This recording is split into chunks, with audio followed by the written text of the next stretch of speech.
வணக்கம் வணக்கம் உங்கள் எலக்ட்ரிஷியன் ஜெயக்குமார் கடம்பத்தூர். இன்றைக்கி வந்து தாமரப்பாக்கம் கூட்டுறோட பக்கத்தில் இருக்கோம். ஒரு வீட்டில் இபி பில் அதிகமாகுதுன்னு சொல்லிட்டு கூப்பிட்டுருந்தாங்க. அதை பாருங்க, ஆர் ஃபேஸு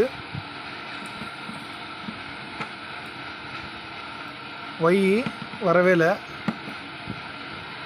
பி ஓகேவா, ஆரில் 1.86, பி ஒயில் வந்து 0, பியில் வந்து 9, அதாவது 0.9 எடுக்குது ஓகேவா. 1 amps கிட்ட எடுக்குது. இப்போ நம்ம வந்து கிலோவாட்டில் போகலாம் பாருங்கள். கிலோவாட் ஆரில் யூஸ் பண்ணுறோம், ஆரில் காட்டுது ஓகேவா.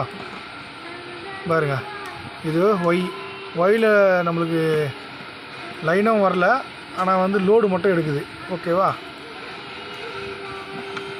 அதாவது இதனால தான் ஒரு கரண்ட் பில் அதிகமாகுது. இது பாருங்கள், ஒயில் நம்மளுக்கு கரண்ட்டே வரல, ஆம்ஸும் யூஸ் பண்ணல, ஆனால் இந்த கிலோ வாட் மட்டும் லோடு எடுக்குது. கடைசி பில்லு வந்து 12,000 கட்டினீங்களாண்ணா?